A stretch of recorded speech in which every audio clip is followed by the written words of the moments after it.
You are listening to a True North Eager Beaver media podcast.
The True North Eager Beaver podcasts are proudly brought to you by our founding sponsors, the Miss V Mysteries from Corvid Moon Publishing, your source for science fiction, fantasy, and cozy mysteries featuring a broad diversity of characters.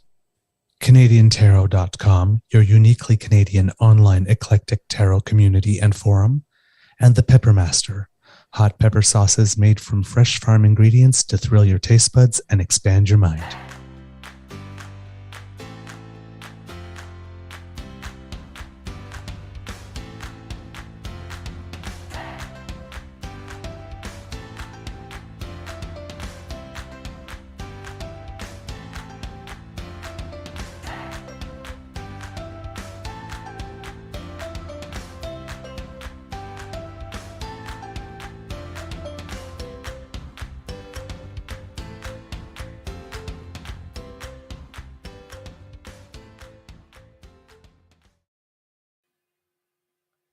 Well, good morning and hello, kids and cubs, and welcome to Season 3 and episode number 160 of the Daily Beaver Morning Show here on the Crier Media Network.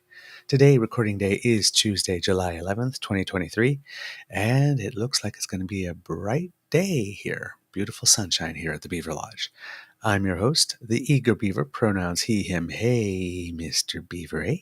And with me, as always, is my dear friend, Mr. Grizzly. Thank you, kits, by the way, who are watching live for your patience. Mr. Grizzly, what was the word you used? Scronkly. Yeah. I'm not exactly 100% sure what it means. Mr. Grizzly kind of explained it to me, but I think it's happening at both ends today. Well, scronkly means disheveled, askew, messed up, out of sorts, confused. It's all of the above. Scronkly. Yeah.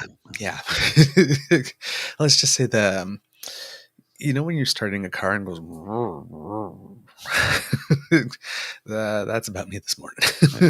It's kind of not happening. It will, though, throughout the show because, of course, we have the kids. We'll get there. They give us energy. Of course, a big thank you goes to our podcast's founding sponsors, The Peppermaster, the Miss V Mysteries from Corvid Moon Publishing, and CanadianTarot.com. We have I guess technically it doesn't have to be a nibble because Mr. Grizzly's on vacation, but probably a nibble because we've got stuff to do. Of course, later on today, we'll be recording some shows for next week. So we've got a big day here at the Beaver Lodge. So this one might be a nibble. Yeah, definitely a nibble. Well, yeah. I've got about 60 minutes this morning, and then we got other stuff we have to get to. So yeah, it's a nibble. It's a nibble. All right there, Mr. Grizzly. By the way, good morning, and how's your mental health today? Good morning. Other than the scronkly, the mental health, little off today. A little off today. I don't want to get into it. It's off. That's all. I'll leave it at that. Sometimes we just need our privacy while we sort through our brain stuff, and that's what I got to do. Yeah, I was off too yesterday. It was kind of weird. It's and today, but today's in a different way. Yesterday it was a gorgeous day, and in the end, I mean, it was cloudy, but it was gorgeous. And I was thinking, like, I've got all day. I can go play tennis. Mm. And Lord knows I love the sport. And I was just like, nope. Body says take a day off. Nope. That happens. Yep. And it wasn't like, oh my God, I'm in pain or anything. It's just sort of like the last few matches I played, I've been playing hard, and I mean, I've had progress, right? Mm-hmm. I was looking at it, in the last 15 matches, the first 7, I won 7 games Oh, okay. total. Yeah. My last 8, I've won 23 What? games. How do you win 1, 23 0, in 0 8 games. sets? Eight, yeah. That's games. Matches, right? Yeah. Yeah. I hadn't won a set Yeah. or a match. So, but I won only 7 games in those 7, and now 23, and won 1 match. Right. So it's it's the progress is happening, but there used to be a group of players around my level that I used to play with, but a lot of them have moved on. So Mhm. now I'm always playing against people much better than me. So there are times I'm playing, I just feel like target practice. Well, that's how you get better, though, right? Yeah. You don't improve by playing against opponents that are of lesser skill sets. You only improve when you Yeah. Not improve. lesser, but equal. Right. Equal, So, right? and we were all improving. So, right. So, but I had people that were slightly better than me that were sort of like my test to see how much I was improving. But Mm. now I'm like, the other day I played a guy and he served, and like during the warm up, and I returned it, and it's like my hand, it's like, holy crake. I mean, I finally just stood back further and found a way. Like, listen, I was actually making the returns. I was sitting there like, how the heck am I doing this? But that first one was like, I'm in trouble. Sometimes you got to remind people that when you're warming up, number one, we're not trying to hurt each other, and number two, we paid money to be here, not the other way around. Yeah. It's as a goaltender in hockey, I'd get on the ice and people would start, I'd do my stretches, and I'm like, okay, shoot some pucks at me to get, so I can feel it and get into it. And there's always the one idiot who just Yep. winds up, and I just step out of the way. He goes, "What'd you do?" If you hurt me in the warm up, I can't play the game. Yeah. I paid money to be here. Number one. Number two, I have to work in the morning. Mhm. Settle down. Yeah. But no, I mean, this is malicious. It's just how hard he serves. I mean, the whole match he served Oh. that hard, right? So I mean, you don't start your warm up not. It's not malicious. He just thinks he's a pro, is what I'm getting at. But he is, because trust me. Thinks he's on the pro tour. What I'm trying to relate to is like guys that I play hockey with that Yeah. wind up a slap shot in the Yeah, warm up. that's They just think a they're dick going to move. make the NHL, right? Those Yeah. guys. Yeah, but that's just a dick move, because I mean, it's like, you don't need to warm up your slap shot. No. That's not the shot you're going to use all the time. Your serve in tennis, you kind of, I it's guess. a shot, right? Yeah. So that's what I mean. It's a whole different thing. But it was just like, because there's one time last year I played a guy that served hard like this, but it was different. Like they kept on hitting like a thud, but Mm. this one like zipped, like skipped off and zipped hard, and was just like, whoa, okay, I need to hold my racket tighter here. This is new. So, Apparently. but the fact I mean, I lost 8-0, but I actually had rallies, like 10, 15 shot rallies. Like I played with this guy. I wasn't just target practice. So it's like, kind of, wow, I can do that. You know, I've never been in that situation, so I didn't know. So yeah, it's it's pretty good. But yeah, my body was just like, no, not today. You need a day off. So yeah, and then today it was just yeah, like you say, crunkly, just a little crusty. I think you Scronkly. can even hear it in my voice a little bit. There's a little more gravel and stuff, right? That's Bridget's word, by the way. She coined that term. Scronkly. Ah, good stuff. All right, Mr. Grizzly, do you have anything to open? Yes, I do. All right. From the pretend cowboy. Okay, we'll just watch this, and it's what it is, and here we go. I will ban all of my ministers and top government officials from any involvement in the World Economic Forum. There will be no more mandates, no central bank digital currency, no mandated digital ID. As I said at the outset, you heard the introduction from my wife. And you might be thinking, when she stands next to me, what's she doing with him? Yeah. No, but seriously. We will ban all of my ministers and top government officials. Like,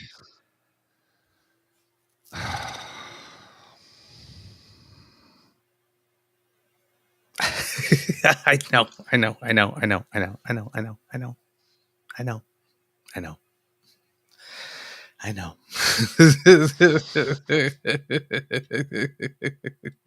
I just shake my head and go, how does this man have a job in politics?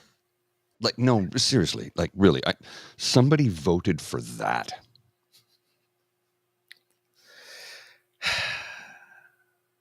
He's very good at what he does.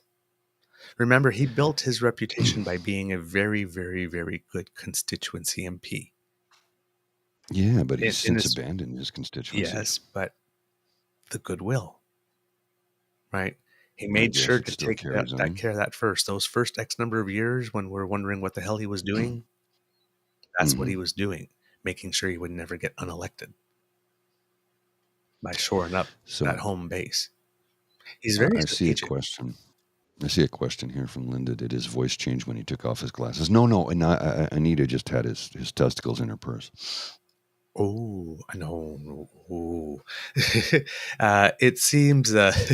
Tell me I'm wrong. I'm going to just let that one slide right by.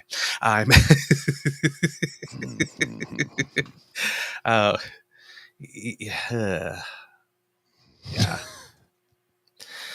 All right. All hat, no cattle. Right. And yesterday, of course, the big thing was the photo. Yeah, the T-shirt. Right. This one here. Let me see. The photo and the T-shirt.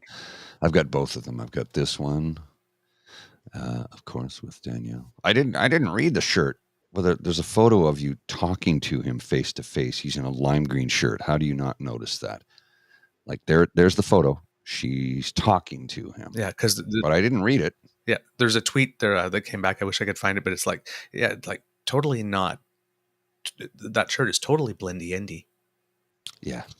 Everybody's wearing white and blue around him, and he's wearing a lime green shirt with black lettering. Totally missed that completely. Right, and the thing is that, well, here you go, Mr. Grizzly. I'm gonna give you a little thing here. You got an asset for me? Okay. We might need to blow that up a bit. Yeah, I'll need to blow that up.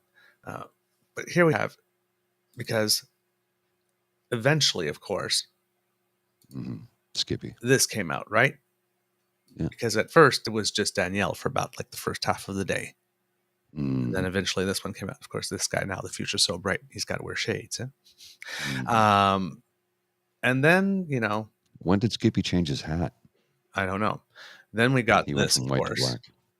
Right. Yeah. The premier didn't read his shirt and obviously doesn't agree with its message. She has always been clear that she supports the LGBTQ plus community and will continue our work to make sure they feel safe in our province. Now, as you mentioned on yesterday's show, right, she did make a statement of support that sent Christine Anderson going, oh, we lost another one. So on LGBTQ issues, I don't know Danielle Smith's history well enough to know where she stands. So I'm not going to assume. I will take her word for it here. But optics. But wait, there's more. Of course, there's always more. Wait, there's more. Right. So there's something coming from our friend Nate Pike. But there's something coming. So we have this. We have her with him. But there's also the back of the shirt, right? Good people disobey bad laws. So she didn't see the front of the shirt, nor did she see the back of the shirt. I guess. Or is this a case of, well, I mean, I'm sure she believes she's a good person, and I'm sure she believed that when she took that call from Arthur Pulowski, Mm-hmm. that she was disobeying a bad law. Uh-huh. It's all suspect behavior. Just like they're all making this big stink now, right? Like, because the CBC published the retraction, look at them try to influence the election. 2,500 votes could have swung it the other way. Yeah, but maybe it's the fact that the ethics commissioner on the day of the debate said that she actually broke the frickin' law. And the fact that the CBC got the fact wrong, that the staffer actually communicated with the prosecutor's office, even though she did say on video, like twice at least, that she had communicated with the prosecutor's office. She's the one that made the mistake first. She's the one that said it. Mm-hmm. So it's like, but now they're going, vindication, and look, that could have swung the election, and interference. It's like, really? And she still broke the law. She still broke the law. And like in a major way. Still way worse than SNC Lavalin. Mm-hmm. Still way worse. This guy, again, mischief, potentially causing bodily harm or death. Maximum sentence, life in prison.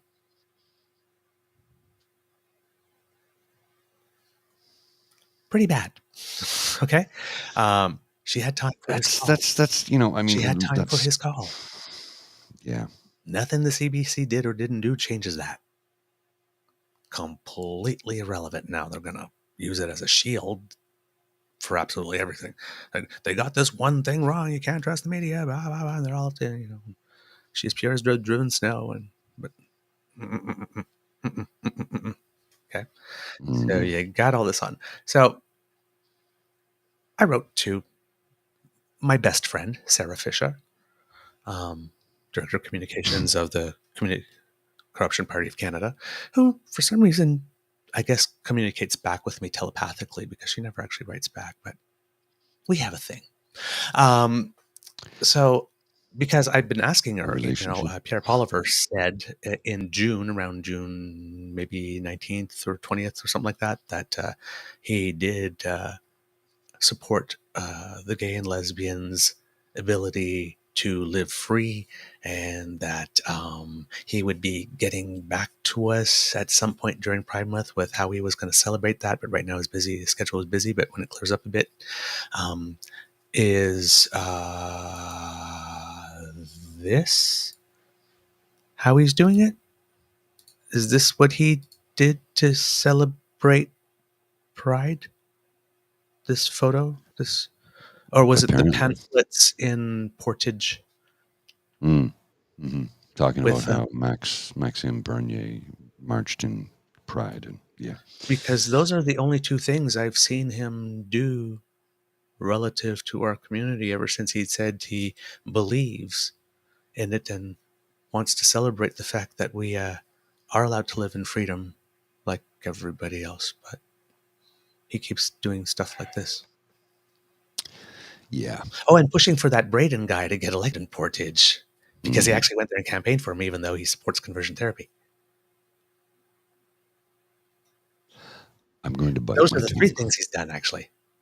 And and the 4th thing, actually, he had actually nothing to say about Mr. Higgs. Oh, yeah. So that's 4. Because when bad people and he's are still doing not bad commented things, on the Waterloo incident. Yeah. All of a sudden, that's a lot of things. A lot of things. Just saying. But they'll go back to the well, the blackface well. They'll do that, right? Right away. Mm-hmm. Mm-hmm. Mm-hmm. So yesterday I posted this graphic on my Twitter feed, and it's at the top of my page. It's pinned there. The Paradox of Tolerance by philosopher Karl Popper. I'll read it for those of you who are listening at home. Should a tolerant society tolerate intolerance? They're saying no to Nazis. You want more tolerance? Respect my ideas. The answer is no. It's a paradox, but unlimited tolerance can lead to the extinction of tolerance. When we extend tolerance to those who are openly intolerant, let's give them a chance. The tolerant ones end up being destroyed, and tolerance with them. Any movement that preaches intolerance and persecution must be outside of the law. It's paradoxical, as it may seem. Defending tolerance requires to not tolerate the intolerance or intolerant.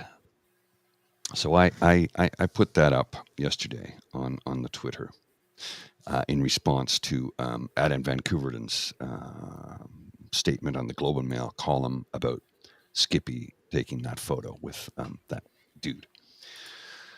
And some of the responses, comic talks about tolerance, not about homophobia. What? Jesus Christ. You read at a third grade level. You don't understand what it... Then I got this one. You're so close. You've just mixed up the people. You're the garbage that needs to be tossed. Because I refuse to tolerate the intolerant? You're telling us that you are a homophobe. Good to know. So we shouldn't be tolerant of people that are proud of their sexuality. Sailed right over your head, that did. Reread it until you understand it. This one, this guy tried to be cute and write, your GHEY meme, your gay meme, doesn't actually apply to the question that was presented. Your reading comprehension is at a third grade level. Reread it until you understand it. And then this guy, Happy Oilman, LOL. Look, pronouns. Funny thing, Paul. You wouldn't be here otherwise. Troll on groomer. Show me on the doll where the pronoun hurt you. And he's calling me a groomer again. So this person, Happy Oilman 123, at Happy Oilman 123 on Twitter. Folks, if you wanna, no. We're not gonna pile on. We're not gonna pile on. I was going to say, if you want to stroll his timeline and just read what he has to say, feel free to report him if you feel that's a necessity. That's all. I'm not asking anybody to pile on or bully. I don't want that. Stroll through his timeline, and if you feel he needs to be reported for hatred, feel free to do so. Mm-hmm. Yeah. Us, it was for me. It was that Cheryl R. Said, "I'm sick and tired of liberals' divisive and hateful tactics. If someone is displaying a straight pride T-shirt is a homophobe or just wrong, then logically, someone displaying an LGBTQ pride emblem shirt flag is a heterophobe or just wrong." It's like, no. So that's it. Online literacy, how to argue 101. Logically is totally misused in that tweet above. There is logic, true premise, plus true premise, and a conclusion that flows naturally. Then there's sophistry. Ad hominem attacks, appeal to emotion, false equivalency, which is what was used here. Sophistry tricks you into thinking logic was used. For example, true premise, elephants have big ears. True premise, you have big ears. False conclusion, you are an elephant. The trick, there has to be more than just one thing in common for two things to be the same. But you see this a lot, right? Oh, these two have these things in common. They're exactly the same. Liberal, Tory, same old story. For example, because they're both right. Of the most left, they're exactly the same. Right? That's how we got Trump. Mm-hmm. Because the extreme left thought that Hillary was the same as Trump. Hillary wouldn't have appointed 3 Supreme Court justices that would have turned back abortion. Just saying.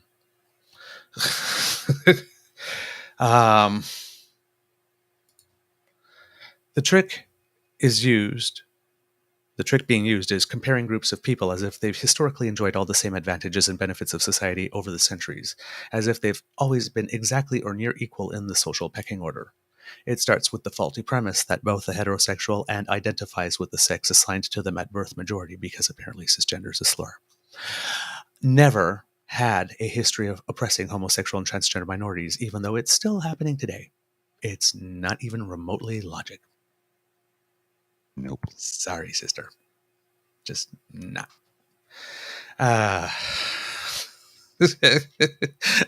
Douglas just did a dad face. That was awesome. Really? I'm going to have to look back at that. I had no idea I did it. I didn't even know I had a dad face. So, yeah, I mean, it's silliness, right? It's just silliness.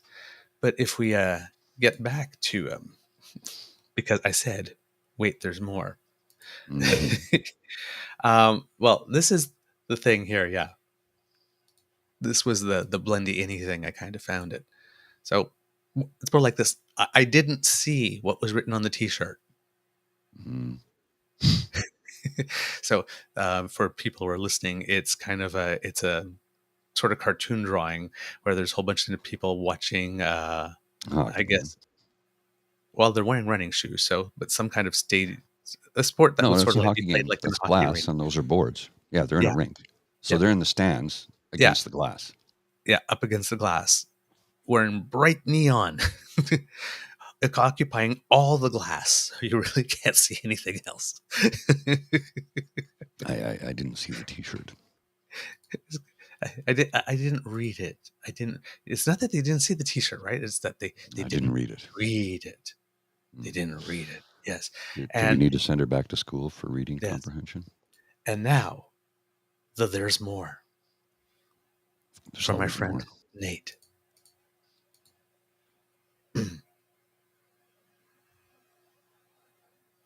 Oh, I'm going to blow that up a little bit there. Mm. From the DMs, we're told the primary person staffing Smith on the day of the very bad photo was none other than the Director of Strategic Engagement for the Office of the Premier. So, top folks running the province here. Okay, let's unpack this.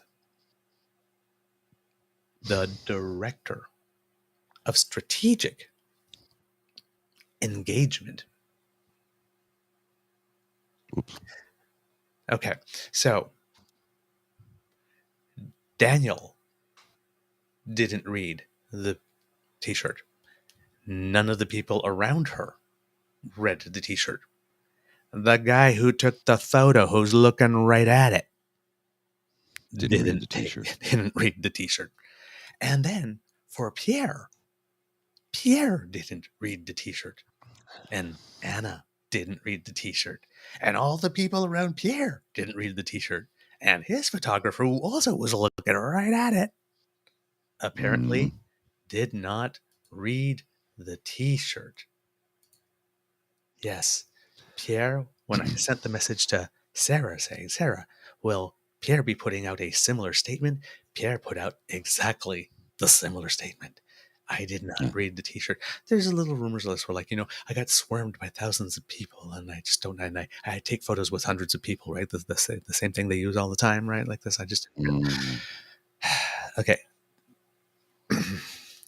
Why is it only ever conservatives that do that, though? This shit keeps happening because we keep on letting them say, I didn't read the t-shirt. And then saying, I didn't read the t-shirt, but I took the photo and the photo circulated and all the people with whom I'm trying to do strategic engagement saw the photo. Yeah. And now I'm going to say, well, I don't support the message of that t-shirt. And then all the people with whom I did strategic engagement are going to go, well, she had to say that. But we know because we got the photo.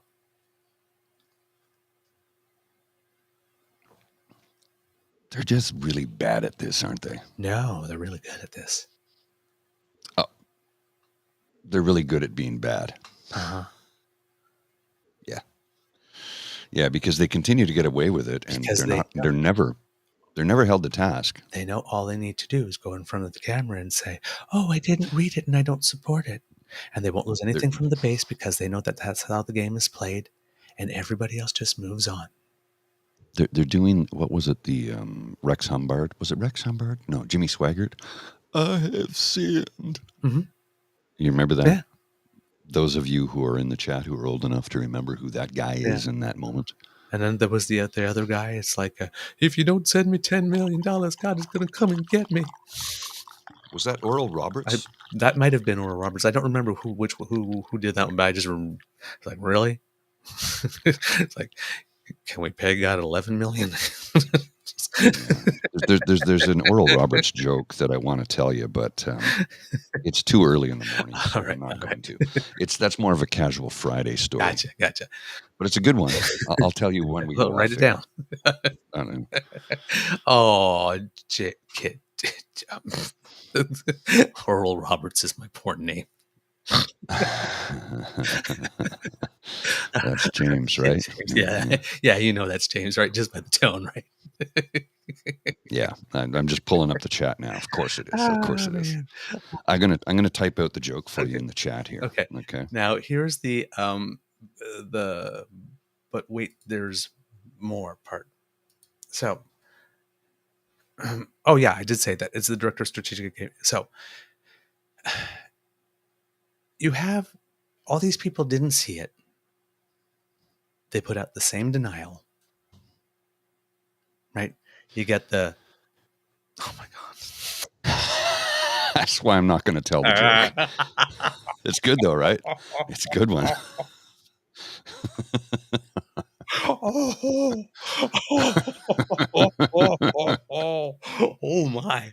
Yeah, PC Bio knows what the joke is. Yeah, you know the joke, right? Yeah. Okay. Yeah. I'm not gonna tell it. Sorry, he doesn't know the joke. He's responding to Kid James again. James. Yeah. Oral Bob, they call me. I'm not going to tell the joke. I really want to, but it's early in the morning. We can't tell that joke right now. Oral Bob, it's a name and an action. And when you have two of them, it's Oral Roberts. That's part of the joke. Part of the joke. Yeah, plural. Yeah. You get it.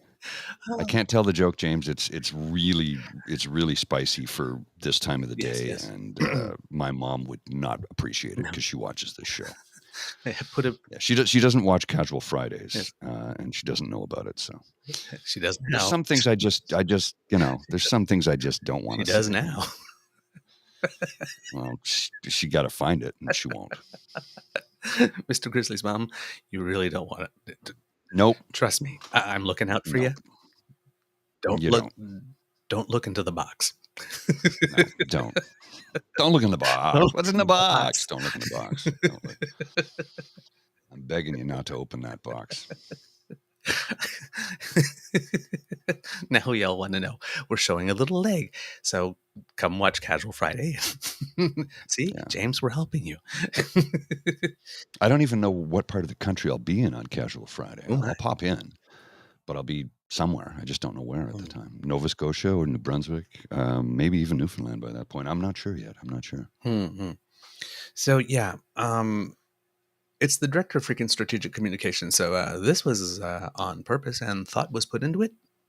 Mm-hmm. I'd say the release statement was BS, but we knew. Right? You can't be this incompetent by accident. Not that many eyeballs can miss that message. Nobody missed it. They know what they did. They just don't care. They just don't care. And which brings me to a tweet from a man. I saw it this morning before we came on, and it was like, just great. It's at Derek Anderson Criminal Law. And I guess he's a very savvy marketer because he put his law number office in his handle. The communication guy says, props, dude. Way to get some free advertising.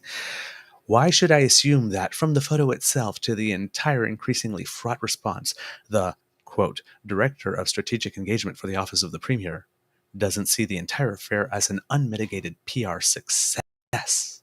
How an aspect of the public's response run contrary to what many ascribe to be the actual values held by the director of strategic engagement for the office of the premier? That's when I say that they're good at this. Yeah. This guy knows what time it is.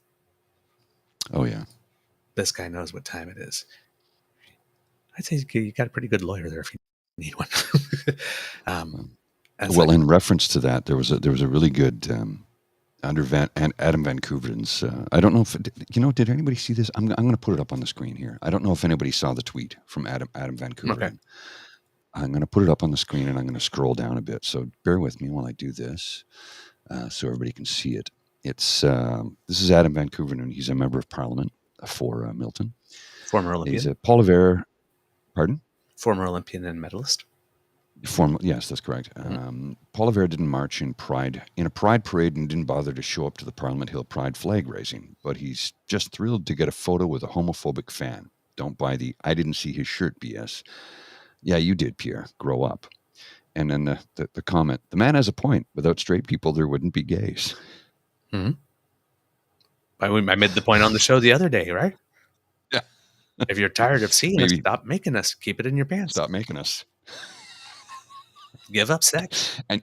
And yet they don't. No, I didn't. Yes, you did. Yeah. Yes, you did. This is your listen, people like this. If there are any of you who happen to be hate watching the show, yeah. Okay. Go ahead.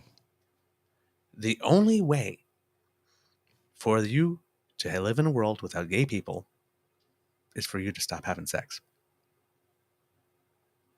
or at least unprotected sex. Right. Got to stop. That's the only way. Just stop producing children. Yeah. Just guess what? Again, how many gay men have donated sperm? Well, hundreds, thousands, millions. I don't know. Yeah. And not to mention the fact that. And somebody else said how many people, how many gay people back in the day have Get Me to the Church on Time?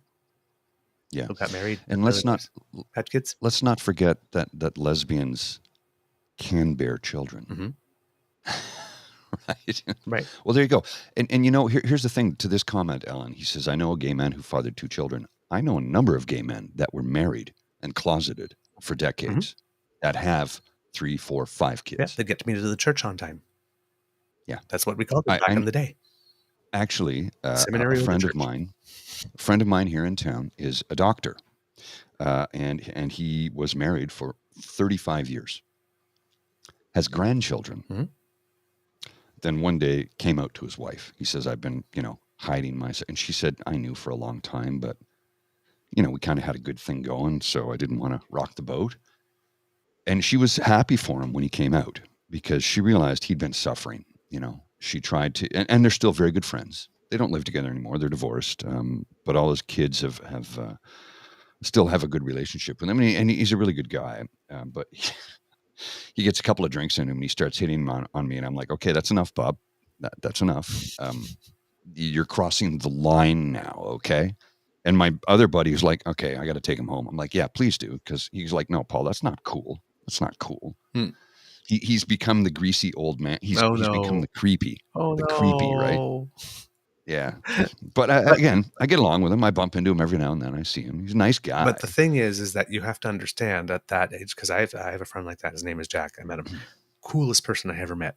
He was 69 when I met him. He was a tour bus driver for rock bands. Oh, wow. Holy shit. Not old. Right. And not old. Like, right. He was driving some 41 at one point. Right. So he said, they're really, really nice boys, by the way. Really. He said he always loved driving Canadian bands, even if they were like rockers and whatnot. They were always like super nice.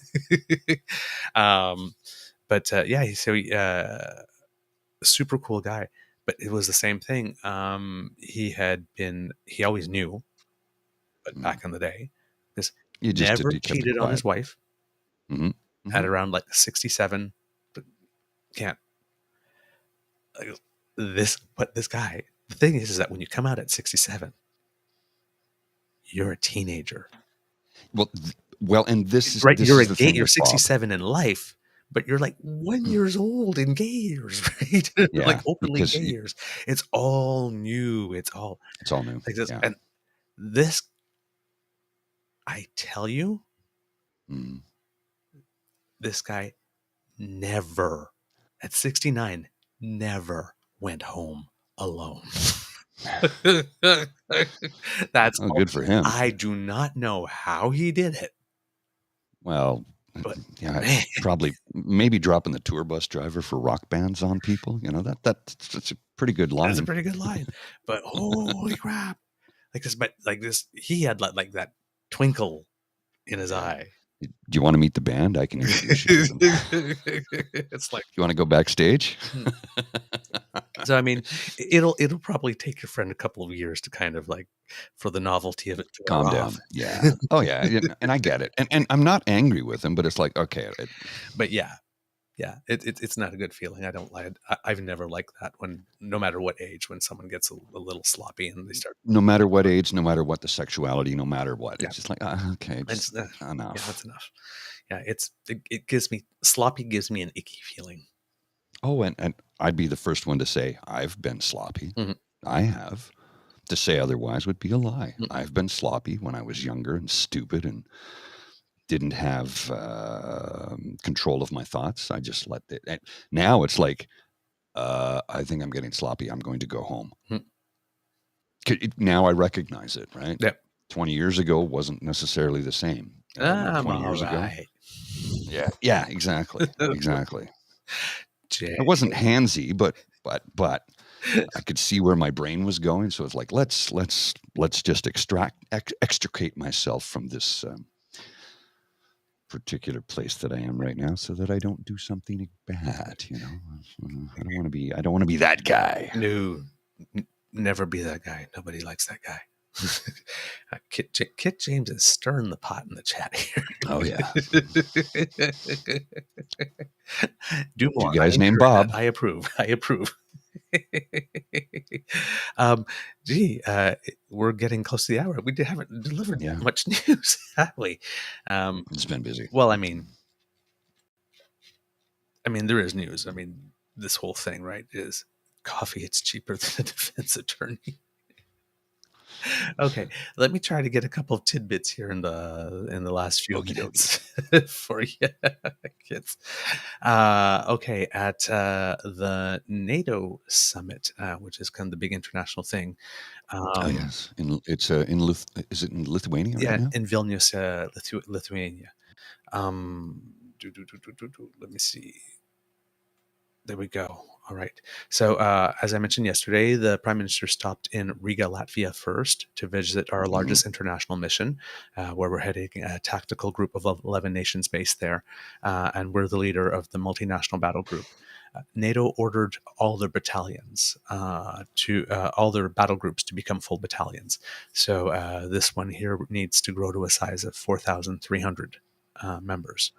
And speaking of NATO, are you going to go there with Sweden? Yeah, I'm going there. Yep. Okay. So the Prime Minister has announced that Canada will greater than double the size of our contribution to the NATO reassurance mission in Latvia. 1,200 military personnel will be added to our contingent, making it such that eventually 2,200 Canadians will be serving, and that's more than 50% of the 4,300 needed to form the full battalion. There's been no word yet from the 10 other nations whether or not they'll be making a contribution yet, but since Canada seems to be setting the tone by leading like this, and by more than doubling, that will certainly serve as an incentive for the other contributions to hopefully be sizable so that they can get to 4,300. The Prime Minister said, "This is the way forward in modern defense. Almost a dozen countries from across NATO are cooperating, training, and working alongside each other. It is predicted it will take about 3 years to ramp this contribution, and about $2.6 billion of additional funding over $2.6 billion of funding over 3 years, of which $1.4 billion was announced in the 2022 budget. So we added $1.2 billion more to the commitment. The Prime Minister said, "This is Canada's largest overseas mission, and we are here because European security is important to Canadian security." So this was at a meeting called Camp Adachi, which is just outside Riga. The Prime Minister of Latvia, Kristians Kariņš, said, "Our relationship between our countries is good and is better than it has ever been." Meanwhile, one of the reasons this is important is Germany in particular has been a little critical of Canada with the speed of it, because in Lithuania, where the NATO summit is being held. Germany and UK are leading the mission over there. Now, Germany and UK, bigger countries, bigger economies, together are leading that mission. We alone are leading the other one. So, let's temper it a bit, right? But Germany offered to permanently place 4,000 troops in Lithuania, just like that. And well, I know the recruiting numbers in Canada are really low right now, Yeah. and they're trying to get more people to sign up. That's a bit of an issue at the moment. But none of the 8 missions yet have fully upgraded to battalion status. But there has been, according to Sean Monahan from the Center for Strategic and International Studies in Washington, all across the board, there's been a strategic and notable increase in exercises. So it's not like preparations aren't being done just because the full battalion isn't set yet. They're working with what they have. The Prime Minister then moved on to the actual NATO summit for 2 days in Vilnius, Lithuania, and it's being described as the most significant NATO summit in years, mainly because they're discussing Sweden's accession to NATO, and they're also discussing Ukraine's accession to NATO, and getting a status report on how all of these on the move to forming battalions is happening as well. Well, I was really surprised to see Turkey turn around, and because they were against Sweden entering NATO. That's Sweden and NATO. They were against it, and then all of a sudden Erdogan just turned around and said, "Yeah, we're going to support them." And I was like, "What? Yeah. Well, holy crap!" Prior to the meeting, Jens Stoltenberg said that he was going to be having a one-on-one with President Erdogan, and Jens Stoltenberg had made it very clear. We put the quote saying that it's time. Mm-hmm. Yeah. Oh, right, without question. Right? Sweden remained neutral for decades. Centuries. They're ending 2 centuries of neutrality. Oh, really? 2 centuries? Wow. Yeah. Holy crap! I didn't know that. Yeah, I just heard that this morning before coming on the show. Wow. So yeah, Jens Stoltenberg's mandate was extended, and basically the first things out of his mouth was, "It's time. We're having a meeting." Now, apparently, there is some word on the tweet that Erdogan was sort of going, well, we'll be okay with Sweden accessing NATO if you speed up our accession to the EU. And I think some people said, no, that's not how we play this game. Yeah, apparently that the word on the tweet is that was shut down. But yes, Stoltenberg announced that Erdogan had agreed to Sweden's membership and that he is going to be sending the request to the Parliament of Turkey for ratification. So I have the notes in 2 places, so I'm putting them together here. Sorry. So that's okay. Yeah. Just keep rolling. Just keep rolling. So Stoltenberg's words were specifically, President Erdogan has agreed to advance the accession protocol to the Grand National Assembly as soon as possible. Now, as soon as possible is not particularly defined, but I think they want to, given that Finland is already in, yes, yeah, they want this now. Is Norway in? I know they were looking. Norway isn't yet. No, I know they are in the process. No, they've applied. No, there's been no word about Norway yet. Oh, okay. There's been no, not yet. Also announced was a decision of the U.S. to unfreeze the sale of F-16 fighter jets to Turkey, which may or may not have had something to do with it, but the U.S. insists both issues are completely unrelated, and that's probably true in this case. The timing may not be unrelated, but the issues are unrelated. With regard to accession of Ukraine, it seems that the consensus, and there's been no movement on it, and that mainly because of the U.S. It's the U.S. position, and what the U.S. wants, the U.S. gets, is that we're not going to be discussing it really until the war is settled. So, but the Prime Minister is on the record as saying Canadians are absolutely firm in our support of Ukraine, including on welcoming in Ukraine to NATO when the conditions allow. Mr. Grizzly, do you want to end on that, or? Yeah, let's end on that. I'm seeing. Hang on a second here. There is one more thing I would like to put because it's pretty important to the political thing. if we have time. Okay. Um, Yeah, sure. there's a First Ministers meeting happening in Winnipeg. So that's why I'm saying it's kind of a big deal. They're meeting over 3 days, and yesterday was the first day in which the First Ministers have meetings with Canada's Indigenous leaders. The protests from the landfills showed up at the meeting venue. There were protesters. There's been protests at the Prairie Hill, Prairie Green landfill, but there's also protests at the Brady landfill, and there had been protests there going on for 200 days. There's a lady named Sue Caribou, whose niece Tanya Nipanek went missing about a decade ago, and police had searched briefly that landfill at one point. And she was at the protest and saying, "My niece has no voice. I am her voice." Cindy Woodhouse, the Manitoba Regional Chief of the AFN, the Assembly of First Nations, said, "We have to talk to each other, and not talking is not helping." Cassidy Caron, the president of the Métis National Council, for whom, once again, and I will say it every time, I have all the time in the world. She said, with regard to the structure of the meetings, "This is a meeting of premiers and Indigenous leaders prior to the formal meeting of the Council of the Federation. I have 15 minutes on the agenda today to present issues and priorities affecting the Métis Nation. I represent a nation. 15 minutes is simply not enough time." And she says that Indigenous leaders should be a permanent part of the Council of the Federation. So it should be the 10 premiers, the 3 territorial leaders, and then the leaders of the 3 major Indigenous groups. And maybe a representative for Indigenous people off reserve. I don't know. But that should be the structure.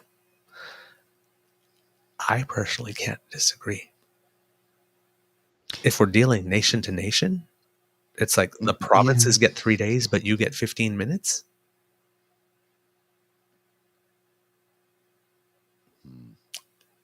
The logic's kind of unassailable.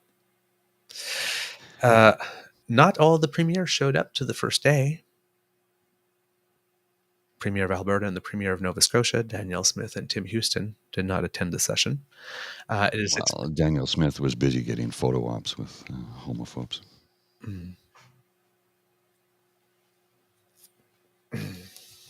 No, I don't know if that photograph was taken yesterday.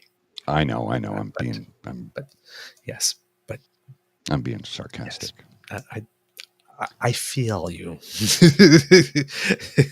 I feel the general vibe, even though we may not be factually correct. Let's put it that way. Yeah, I know. Yeah. The major issues to be discussed. She had a cross burning to attend yesterday, I think, or something. No. I'm not ready to say that about her on these issues yet. That was humor, friends. Sarcasm. Ooh, but yeah, on race, however, with that thing she did with that when you side with Pawlowski, so the other major issues that will be on the agenda for the First Minister's meeting will be healthcare, public safety, clean energy, affordability, and housing. This is the meeting of just the ministers, not the one with the ministers and anybody from federal cabinet, so that they can kind of coordinate what their asks are going to be. And do whatever interprovincial deals that they can make as well, or agreements.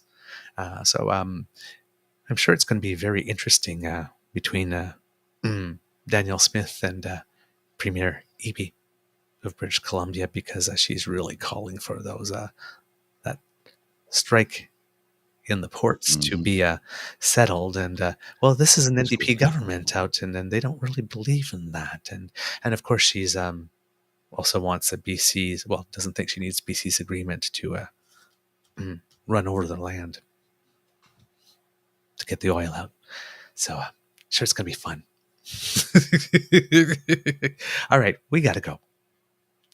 I have one final graphic to share with you, please, from our good friend Charles Adler, yes, member of the Crier Media Network. This is a tweet from just recently, like about an hour ago. I'm going to put this on the screen and then I'll read it out for those who are listening. It's Charles Adler's Twitter. I'll blow it up a little bit more so you can see it a little bit better. Poliver, or Poliev, with Homophobe, tells you why he will never distance himself from his mentor, Stephen Harper, who endorses Hungarian PM Viktor Orban, who doesn't need to wear a T-shirt or a brown shirt. He rewrote the Hungarian constitution banning equal marriage. This is who they are. And let's remind you that Stephen Harper did run in an election on a pledge to reopen the same-sex marriage thing, and then realized he couldn't do it, so he actually put a motion to say, not to reopen, but put a motion to take an action to reopen, to start the process of discussing whether or not they would reopen, I guess, and that failed. And then, because he couldn't do it, he threw Redmate to the base by announcing that he was going to try and cancel all the marriages of people that were not Canadian residents that had come to Canada to get married in the early days. And that got a lot of backlash too. So they keep probing. This is who they are. They've already shown us who they are because they've already tried. I always found it interesting that he, would even float that idea when one of his minister, who was also his wife's escort when he was out of town, John Baird. Now, John's never publicly come out. No, but it tells you what kind of man he is, right? He'll sell his own down the river. Yeah. Everybody knows John is gay. It's no secret.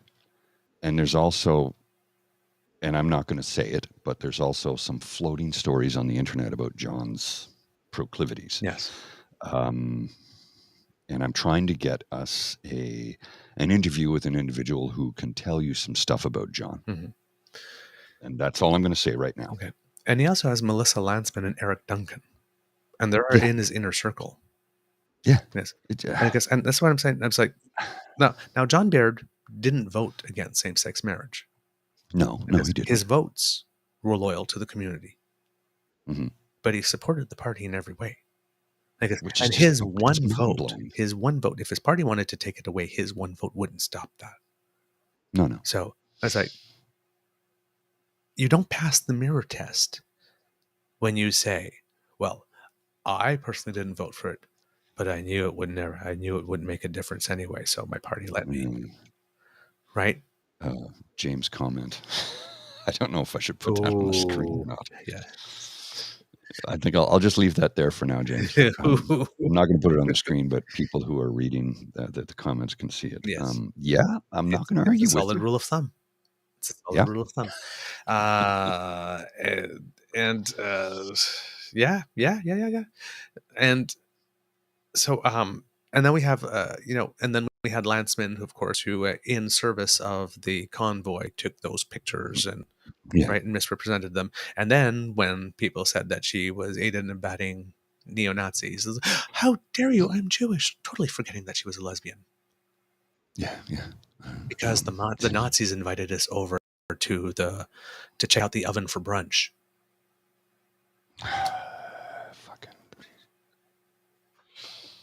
Right? She actually played on religion while throwing the whole a whole other side of her identity under the bus that she uses. Right? She trots it out. Whenever it's convenient for everyone, look at me. I'm a lesbian and I'm the co-deputy leader. I'm gonna use a word here that will probably offend some people, but tell me if I'm wrong. Token.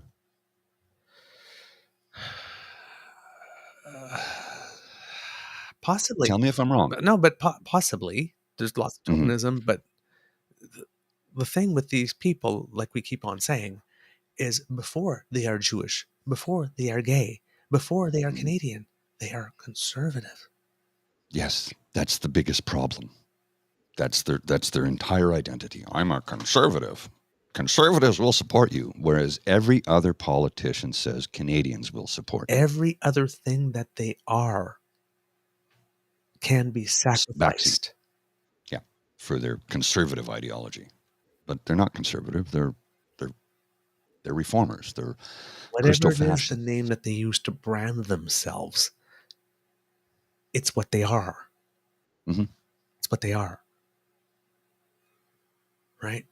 So when the guy says, like this, do you think that the director of strategic engagement thought that this was an unmitigated PR success? Yes, I believe that this reaction made plenty of sets of nipples super hard and provoked a couple of wet, moist spots among that circle. Well, they love this. Of course they do. They're sitting there at home going,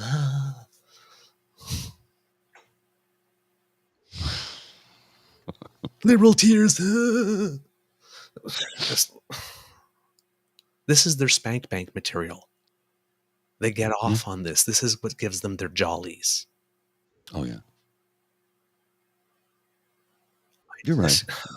You're not wrong. You are dead bang on accurate. That's what we call a bullseye, sir. Nothing but net on that shot. Nothing but net. Swish, swish, bish. All right. Another one in the basket with the lotion. It puts the lotion on its skin or it gets the hose again. You need to be a certain age to know that reference. I'm trying to make it popular again because it's good, right? It's a good one. It's a good one. Oh, man. Kids. That's the end. Here's my favorite graphic of the month. Just my favorite graphic of the month because it makes me chuckle, and I know you'll laugh when I put it on the screen. I'm half full. I'm half empty. I think this is piss. So realists, the only ones who really know what's going on. I think today I was the think it's piss guy. More like no. This is piss. I've tasted it before. Yeah, unfortunately. Yeah. Trust me, they serve us this up a lot. No, it's limoncello. Yeah, right. All right. Well, I should do a remix of Crabs in the Bucket. Lotions in the baskets. Crabs in the bucket, lotions in the basket. Oh my God. And James, by the way, thank you for loving my 7 reference and getting it. Yes. Kids. That's in the box. That's the box. And yeah, you too. You got it right away. Well, kids, that's the end of this episode of the Daily Beaver podcast as Mr. Grizzly presents the morning pour.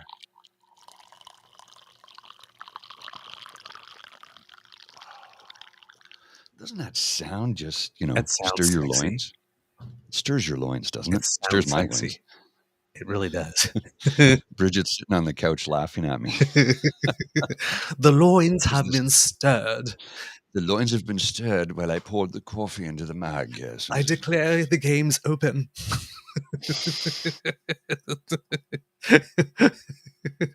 The loins have been stirred. I declare the legs open.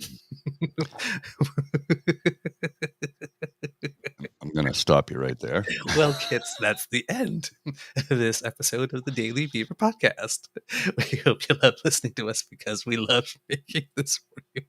Kids, as he goes, it makes me want to pee. It sounded like peeing. Hey, kids, Cubs, if ever you have trouble peeing, just listen to the morning pour.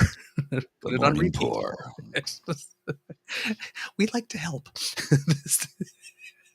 Remember that sharing is caring and word of mouth is priceless.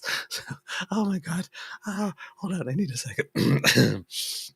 Well, if we're going to be entertaining you in the morning times, you see, we shall do it with a fresh hot mug of coffee, you see, because this is how we entertain you.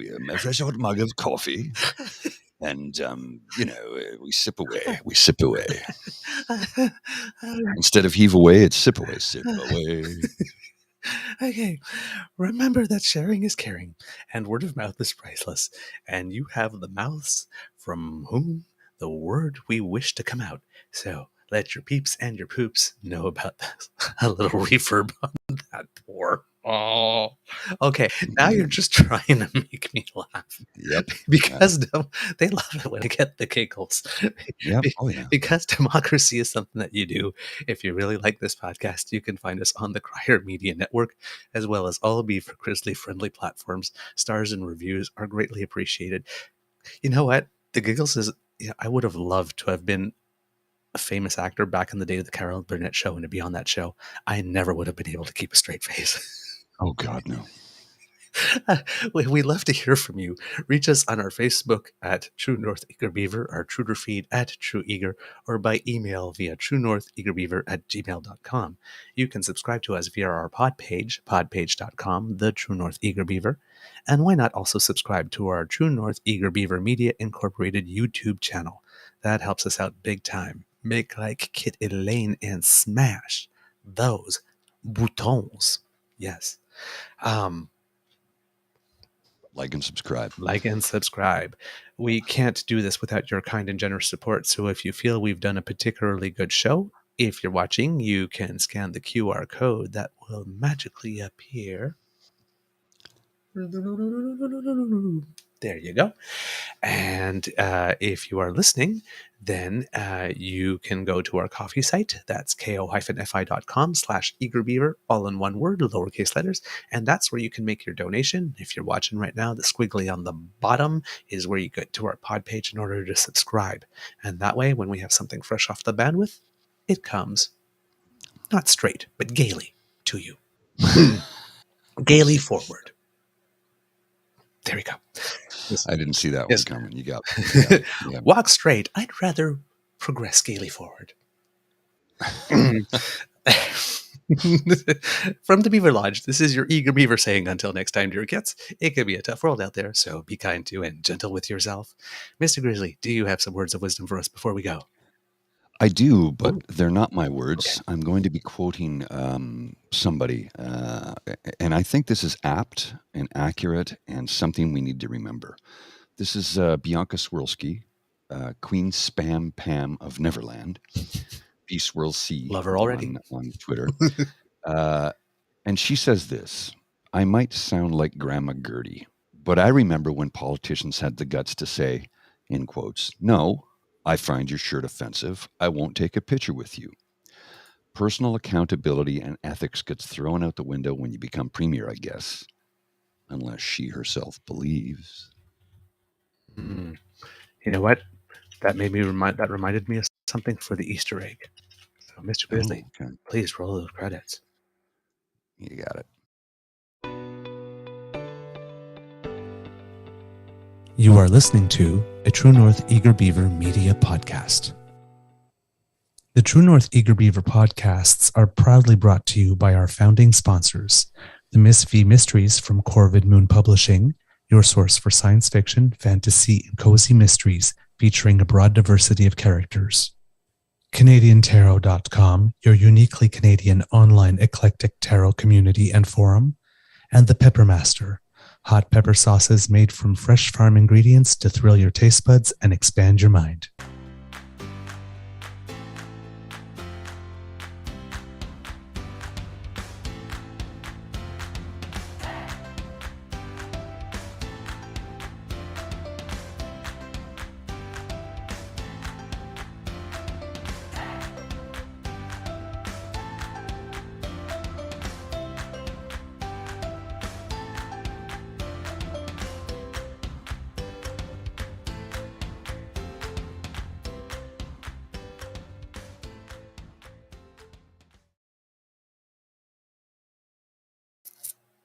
All right, Mr. Grizzly, for the Easter egg, because what you said before made me think of this, and I actually didn't have one. So here we go. Jonathan Clulett posted a picture of the guy front and back with the green shirt, asking, imagine being a young queer person in Alberta and seeing your premier, Alberta Daniel Smith, supporting a shirt like this. And then Eva Chipyuk. Chipyuk, yeah. That lady who thought it was a flex at the Public Order Emergency Commission to ask the Prime Minister why it is he's afraid of his people, because, you know, she had to replace Benji, who imploded at the last minute. Is he a resident of Alberta? Is she the premier of Alberta? Great leadership involves valuing all people, regardless of their background, ethnicity, gender, sexual orientation, or any other individual difference. It entails listening to them, understanding where they are coming from, and respecting their opinion, even if you don't agree with it. Okay, so number one, let's not forget the fact that the tweet to which she is responding says, imagine being a young queer person in Alberta and seeing your premiere. And she just flies right by that. Because Right over. young queer people in Alberta, not residents of Alberta too, Eva Chipmunk. Yeah. Well, I responded with this. Exactly. So that's what I responded with, the paradox of tolerance. Yes. So apparently, great leadership includes valuing all people, including bigots, regardless of their background, ethnicity, gender, sexual orientation, or any other individual difference. Like, for example, I don't agree with your right to exist. That's an individual difference. Yeah. But you should value people who believe that like this. So, no, great leadership. You want to know what great leadership is? And this is what I answered. No, you are wrong. Great leadership involves telling people who do not value all people, like the guy wearing this shirt, that they are wrong and you don't want them on your team. Leadership involves drawing lines and taking stands. Making room for bigots is not leadership. Exactly. It's not different views. No, it's not. Different views are not enough. It's not the only criteria. The fact that your views are different does not necessarily guarantee you access. Doesn't get you into the club. Your views are allowed to be different so long as they start from the space that everybody here has a right to be here, and everybody here has the right to be treated in the exact same way you expect to be. If your views on those two things are the different views about which you're speaking, no, we will not accommodate you. No. We do not consent. Plain and simple. Boom. Have a good day, kids. I'm going to end it with, I'm going to lift us up and give you a little chuckle at the end, because that was heavy and necessary and had to be said. And yes, PNC Bio, the charter spells this out. I'm going to leave you with one simple thing from our good friend David Moskrop. This will make you smile. Orcas, you know what to do. Oh, man. See ya. Yeah. See ya.